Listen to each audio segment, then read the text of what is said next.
বর্তমান যুগে এমবি কেনার খরচটা বেড়েই চলেছে, তো অল্প খরচে কিভাবে আপনি এমবি কিনবেন সেই প্রসেসিংটা এখন দেখিয়ে দিব। সর্বপ্রথম আপনাকে গুগল প্লে স্টোরে যেতে হবে। দেখুন মাই বিজনেস প্ল্যাটফর্ম লিখে দেওয়ার সাথে সাথে কিন্তু অ্যাপ্লিকেশনটা চলে আসবে। আপনারা লোগোটা দেখুন, এই লোগোটা দেখে অ্যাপ্লিকেশনটা ইনস্টল করে নেবেন।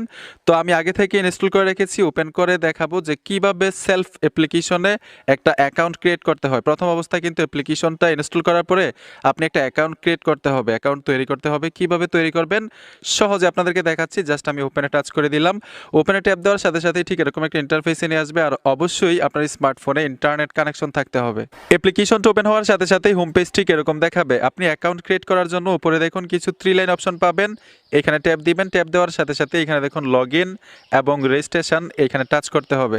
টাচ করে দেওয়ার সাথে সাথে যেহেতু আমাদের আগে থেকে কোনো অ্যাকাউন্ট নেই, এখানে রেজিস্ট্রেশন করতে হবে। যে দেখুন নিচে এই অপশনটাতে ট্যাপ দিবেন। ট্যাপ দেওয়ার সাথে সাথে এখানে একটা মোবাইল নাম্বার দিতে হবে। অবশ্যই আপনার কন্ট্যাক্ট নাম্বারটা এখানে দিয়ে দিবেন। তো আমি এখানে আমার একটা মোবাইল নাম্বার দিয়ে দিচ্ছি।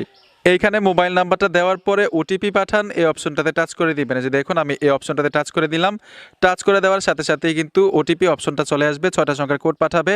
যে নাম্বারটা দিয়েছেন সেই নাম্বারে কিন্তু কোডটা চলে যাবে, আর ওই কোড এইখানে দিতে হবে। তো আমি কোড দিয়ে দিচ্ছি। তো অলরেডি কিন্তু আমার কোডটা চলে আসলো। কোডটা হচ্ছে 824476। আপনার ফোন নাম্বারে কিন্তু ঠিক এরকম 6 সংখ্যার একটা কোড আসবে। ঠিক আছে, এখানে দেখুন কোড দেওয়ার পরে সামনে এগিয়ে যান, এই অপশনটাতে ট্যাপ দিয়ে দিবেন। দাঁড়িয়ে তারপর ছিল, ঠিক সে এরকম ব্যাঙের মুখের মধ্যে ঢুকে পড়লো। ব্যাঙটা হারিয়ে, এই ব্যাঙ হয়তো